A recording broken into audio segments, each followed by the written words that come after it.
Hello guys, welcome back to my channel. Ngasi ay chingda exploring to ba ay chingda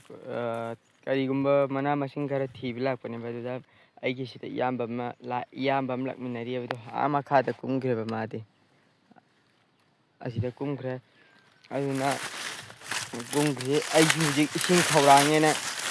iyambana adidi lok tagi kayoroga ising thiru si ising kamaina lay mafam thiru sena chapane ba aisu handak marakti video se khakar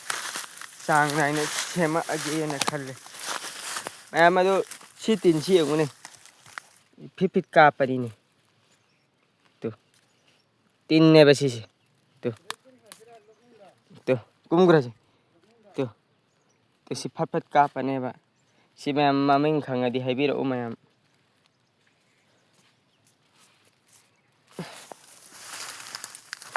lay suman bane ko lay sumalaga phat ka pai wani si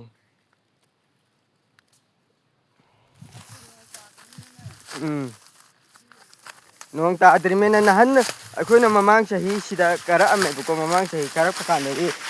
nong ta adrasu lok manung degi ising kaidawri dudi se sidane lambi si sumne lambi lay si lok ne basigi lok si lok sap ne basi to ising chen da bai lay ri si lok ne ba se lok manung se sumaina to ising chen thabagi iram ne ba lay ri si lok manung si chap laga ya lok manung si set laga ne ba hoje hoina manung set laga ising thiri me hoje ising khawang man khawngau khak kang ne ba na ising thiri ba ising kamaina thiba de haibadu mayam du uchara ke to bani ba ale re koi yam ba du simang sakre u ya da bane ba do ai sakre si yam ba si yam ba dina silok lay natro am sumjit pambi ni to akoina sitliba sumjit to si pambi ni sumjit pambi ni si mayam hau da bayne mayam hauradi ha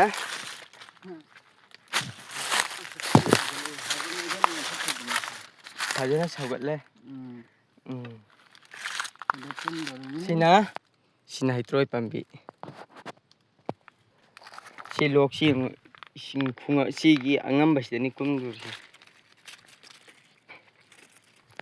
kamaina kumge de dum ulage koido ya si dum kari jaba gi khara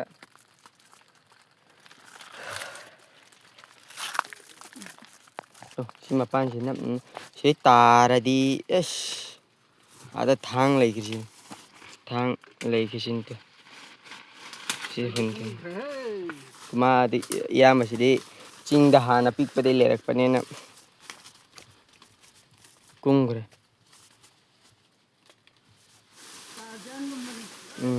nan thakre ma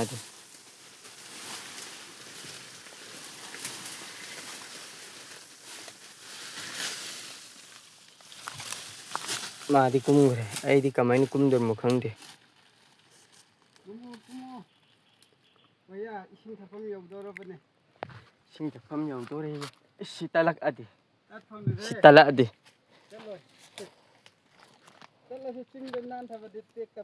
chingda nan thabdi tekti khutna ma khakna ni ai lakador se duna ne camera pai ga ne ba duna hang hilo khatte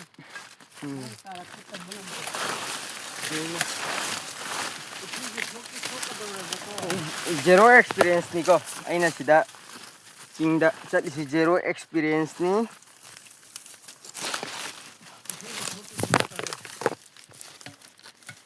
sepaira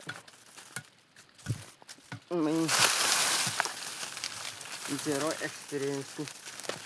hey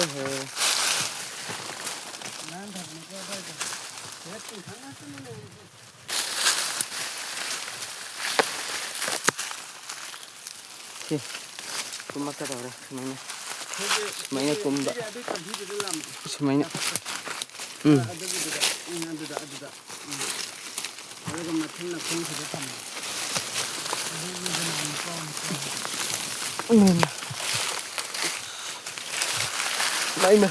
ꯁꯤ ꯃꯊꯛꯁꯤꯗꯒꯤꯅꯤ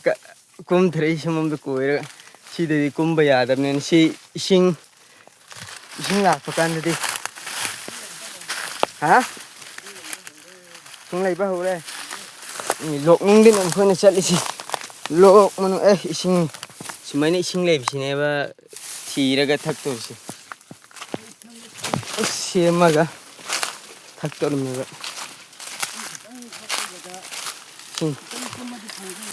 ꯁꯤꯒꯤꯁꯤꯀꯣ ꯁꯤꯒꯤ ꯂꯣꯛꯁꯤꯅꯅꯦ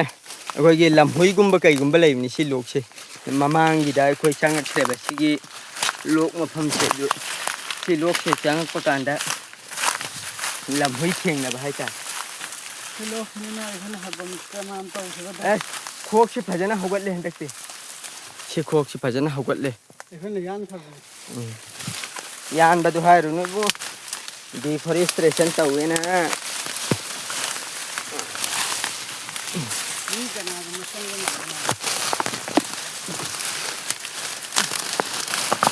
ꯑꯁ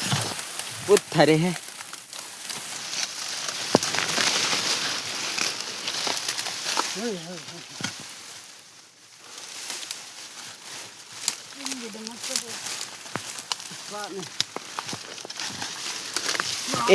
ꯑꯦꯅ ꯈꯠ ꯍꯧꯕ꯭ꯔꯥ ꯌꯦꯡꯁꯤꯔꯥ ꯑꯦꯅ ꯈꯠ ꯍꯤꯗꯥꯛꯅꯦꯕ ꯑꯦꯅ ꯈꯠ ꯍꯥꯏꯔꯤꯁꯦ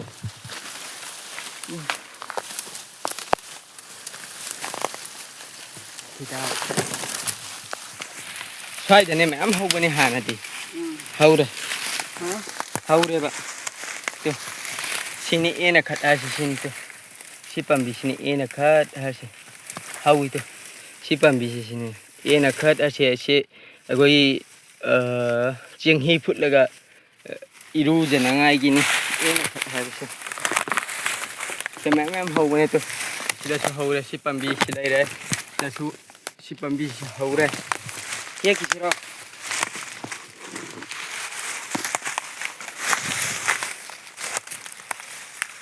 ꯌꯥꯔꯣꯏ ꯑꯁ꯭ꯋꯥꯏꯗꯅꯦ ꯑꯩꯈꯣꯏꯅ ꯁꯦꯝꯕꯗꯣ ꯌꯥꯔꯣꯏ ꯁꯨꯃꯥꯏꯅ ꯀꯣꯊꯣꯛꯑꯒ ꯌꯦꯡꯕꯅꯦꯕ ꯌꯥꯒꯗ꯭ꯔꯥ ꯌꯥꯔꯣꯏꯗ꯭ꯔꯥꯅ ꯑꯗꯨꯝ ꯌꯥꯅꯕ ꯑꯗꯨꯝ ꯍꯤꯡꯅꯕ ꯑꯗꯨꯝ ꯑꯁ꯭ꯋꯥꯏꯗꯅ ꯁꯦꯝꯕꯗꯣ ꯑꯩꯈꯣꯏꯅ ꯍꯥꯟꯅ ꯁꯦꯝꯕ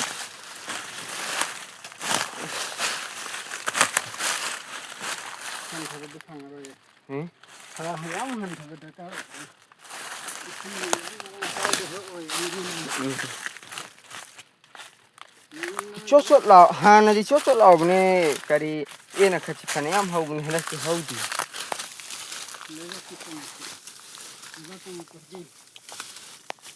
ꯍꯣꯏ ꯃꯇꯝ ꯈꯤꯇꯪ ꯍꯦꯜꯂꯛꯑꯦꯀꯣ ꯍꯥꯟꯅꯒꯤ ꯃꯇꯝ ꯐꯔꯦ ꯂꯝꯇꯥ ꯃꯇꯝꯗꯅꯦꯕ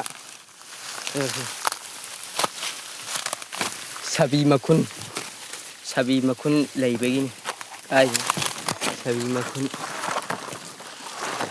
ꯊꯤꯕ ꯐꯪꯗꯦ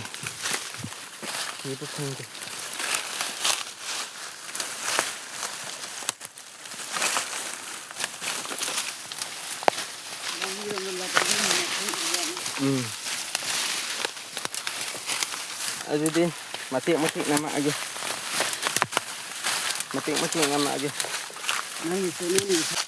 ꯑꯩꯈꯣꯏ ꯍꯧꯖꯤꯛ ꯏꯁꯤꯡꯁꯤ ꯂꯣꯛꯅꯨꯡꯗ ꯊꯤꯕ ꯐꯪꯗ꯭ꯔꯦ ꯑꯗꯨꯅ ꯇꯨ ꯑꯣꯏꯅ ꯆꯥꯕ ꯅꯠꯇ꯭ꯔꯒꯅ ꯄꯨꯈ꯭ꯔꯤ ꯑꯃ ꯋꯥꯇꯔ ꯁꯄ꯭ꯂꯥꯏꯒꯤ ꯂꯩꯌꯦꯕ ꯃꯈꯥꯗ ꯑꯗꯨꯗ ꯑꯣꯏꯅ ꯊꯛꯄ ꯀꯨꯝꯃꯅꯤ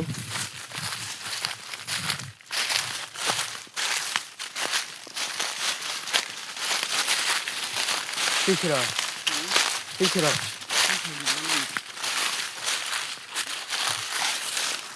ꯆꯥꯎꯔꯦꯀꯣ ꯌꯣꯛꯈꯠꯄꯅꯦ ꯆꯍꯤ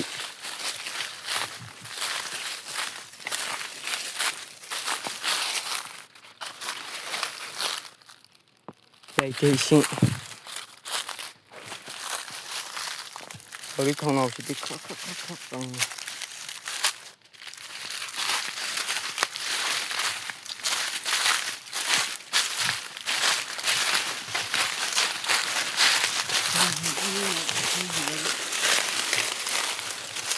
Hú khá đó, thì ta lại đi lên khi mà cột ta là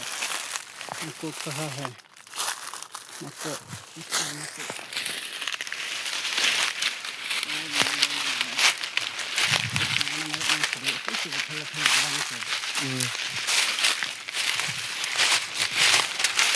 Chị không phải. lấy đi mà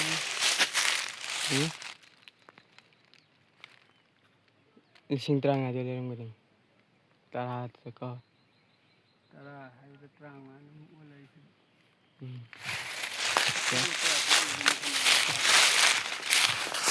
Cái gì chu thà mà không nhớ cái chu hít sừng ngay cái chu yan mà đi một chu thà mangga phụ. wasa mana kono mana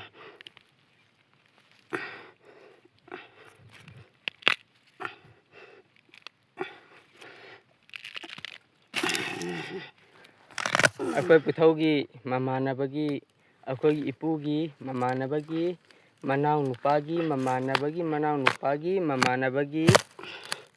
mayambagi masanu adugi mayambagi mamanabagi lam karineba mangrane badu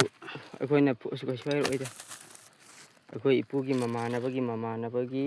masugi mamana ba masugi machatugi amka mamanabagi masugi japak na natri ngamoy japak na natri ngamoy mangradi aso Mangradi. se mari ni mata ni se manung det lay na si fuktu amsin kari ha hayeng jot prakira jotan aboy ko netra mana ko ni peswairo mangradi matundadi usang oye ko makhongdadi usang gani si chuneba imanaba khoigi chu tha aina sum ngaktang phagi tawani imanaba khoi chu tha chu marakta mangra tha bane ba si chu tha bane ba chu yan khra matungda chu si yan khibagi makok ne ba si chu yan khibagi makok sida somjillaga si chu amada amma anni ahu siga ahum mari manga taruk tare nipan sumaina chungane ba duga sida amma anni ahum sumaina chungakane ba ina chonga khidap suwal edin nong churaga chonga kadap su mayam wali si chu sabul loina lay si chu ne ba mana kang saukala aga chingen sin phajana phajare to chingen sin horen di chingen sin kitang hi aga samthong to khiga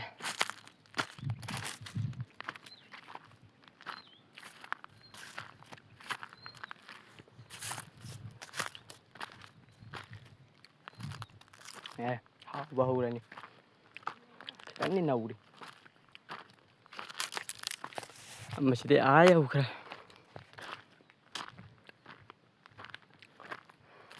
ising thakpa kumu bani kare ising thaga doka ising thaga aga namidang wairamdani hena phajaiya view se tuduna wai ching te ka ching mi singna sumaina pam da adagi amada tawraga sura no maga sao aram gani aisu iyambai manakta lakpa kanda exploring tawbane ba chingji thejinumjin ba aisu makoina hana chingda angang oire chatlamba dumaina satkena matung inna bane ba aduna wai si urun sidang tang posara ni na swaida hana si pot siloin chu tharamine ba sigi lampak se to projecti wadana chu thadre sikari pamina nambe ada tanggal chithum nambi ni sunjume le chabe ko ꯁꯤꯡꯖꯨ ꯃꯦꯠꯂꯒ ꯃꯅꯥꯗꯣ ꯏꯔꯣꯟꯕ ꯀꯣꯠꯄꯁꯨ ꯌꯥꯏ ꯁꯤꯡꯖꯨ ꯀꯣꯠꯂꯁꯨ ꯌꯥꯏ ꯆꯝꯅ ꯀꯣꯠꯂꯁꯨ ꯌꯥꯏ ꯋꯥꯏ ꯆꯤꯡꯁꯤꯗꯅꯦ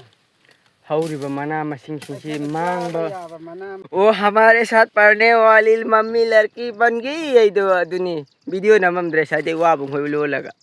ओ लोलगा वा video नममद्रे दु नवजी नोंनिंगी पापा तो गुला साबैनी दो इंगा गुला साबैनी वीडियो नममद्रे मैं मतीन योत कने नंग मतीन योत कने हाय लगा लैबगी केदबय वानाबा अमना फंगी कारयान अमर फंगी को आई इसामखि यालमेबने ऐसे अकोइबसे आई हांदैसे आई सिंगानबसे मी अतैगे खुजानगे आइगे मानदेबा आई सिंगना यालेबा सिंगना याले हेबा मीन्स लुमना पुदेबा मरम हाइरा सिंग यानगदबसे हाने अनिरक सिंबल अहुमुक्ति अचोटप पुरंगनेबा लुमना एनकाबा होरपदैना अदै कमाइन तौनि खंब्रा सिसि यानथलमगनेबा सुगुम सिंसि एना साइदि सिंबल मरी अहुम मरी थोकपा याबै चांगदा अदुगा सिगिसे अंका ngasi yala thamade numit humni matungdade kangjil anidna ado segisi puringa dam ko mathang da jaga matu ama haidlangbaneba aduga segi jaga side he puthoklo yengaida amado kangjilakpa ado man tawraga singna yalameba ado mi mayam janaba jaga da janaba kaina da ado ain tawba thakto mi mayam taw lainaba jaga da tawde mi singna nuaina pugiroidro isige loina hera wa do se yare yanbiramne ha ado aina tawrisina mi na changba ngamdaba jaga asongba marak narak urakse se ai janthang patham oya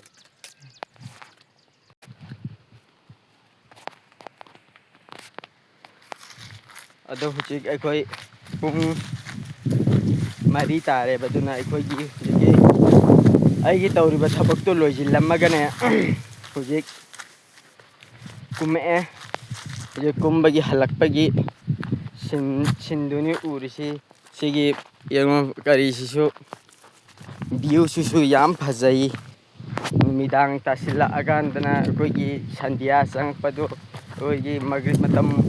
Manipur अखोई मुस्लिम दना हारगना मगरिब मतम हाइबतार अदुगा माइतई दना संध्या वैरमदो अदु मतम दनेबा फजरिसि सिसिंगी करिसे ओय खुनसे दसयाय फजना सिंग माथक आमा तोंदे यौरमिनी लेका कुमा ए हुजिक अस चिंग मरोय दगी थुमनंबी दगी हरबोप मानसंग अदुगुंबदु थीगेना तौबनेबको अदे खोमथोकपी अदुगुंबदु थीगेना तौबदु कैदौद्रबा पिएबा मसा मसा ओइबा नोंग अमखक्तंग चुरदी चावरनी अदु अमखक्तंग नोंग अमखक्तंग चुरदी चावरनी अदुगा हेक यारनी अदगी तो ओइ कइसु चिंगेन सेन सु पिएबा मसा मसा ओइबा ते हाइमांगलोक तनी कइचु थाबगी मफमदु सेंगदोकपा चटमनेबा लाइरबनिना कइसु ngamnaba tauba taban hotnaba tabani hajik thabuk tasil hau thibe yate koina thabuk am kayama tauba ngamdri me hajik thabuk tek khar adam suba sapani da iyamba singi matungda dani hajik iyamba silere ware koi ayuk tagi breakfast or karak paneba sing da karak paneba ꯆꯤꯟꯒꯁꯤ ꯈꯔ ꯈꯔ ꯀꯪꯉꯤ ꯏꯁꯤꯡ ꯈꯔ ꯈꯧꯔꯥꯡꯕꯒꯤ ꯑꯗꯨ breakfast ꯇꯧꯔꯒ ꯄꯨꯡ 9 ꯀꯥꯔꯛꯄ ꯑꯗꯨꯅ ꯍꯧꯖꯤꯛ ꯄꯨꯡ 4 ꯀꯔꯤ ꯌꯧꯔꯦ ꯄꯨꯡ 4 10 ꯇꯥꯔꯦ ꯑꯗꯨꯗꯅꯤ ꯑꯩꯈꯣꯏꯅ ꯀꯨꯝꯃꯩꯁꯤ ꯊꯕꯛꯇꯨ ꯌꯥꯝꯕ ꯑꯗꯨꯗꯨꯅ ꯁꯤꯗꯁꯨ ꯀꯤꯍꯣꯝ ꯊꯥꯔꯤꯀꯣ ꯀꯤꯍꯣꯝ ꯉꯥꯛꯇꯅꯤ ꯀꯤꯍꯣꯝ ꯍꯧꯖꯤꯛ ꯁꯥꯠꯄ ꯍꯧꯔꯦ ꯀꯤꯍꯣꯝ ꯁꯥꯠꯄ ꯑꯗꯨ ꯈꯔ ꯂꯩꯔꯒꯗꯤ ꯑꯗꯨꯝ ꯃꯨꯜꯂꯛꯑꯅꯤ ꯑꯗꯨ ꯑꯩꯒꯤ ꯏꯌꯥꯝꯕꯁꯤꯇꯣ ꯍꯩꯔꯣꯟꯒꯨꯝꯕꯗꯤ ꯃꯨꯟꯕ ꯌꯥꯎꯔꯝꯒꯅꯤ ꯃꯥꯒꯤ ꯁꯛꯐꯝꯁꯤ ꯋꯥꯔꯕꯅꯤꯅ ꯑꯩꯈꯣꯏꯁꯦ ꯁꯛꯐꯝꯁꯤ ꯀꯩꯅꯣꯝ ꯇꯧꯁꯤꯜꯂꯦ ꯍꯨꯃꯥꯡꯒ ꯖꯤ ꯁꯧꯔꯤꯁꯤꯅꯤ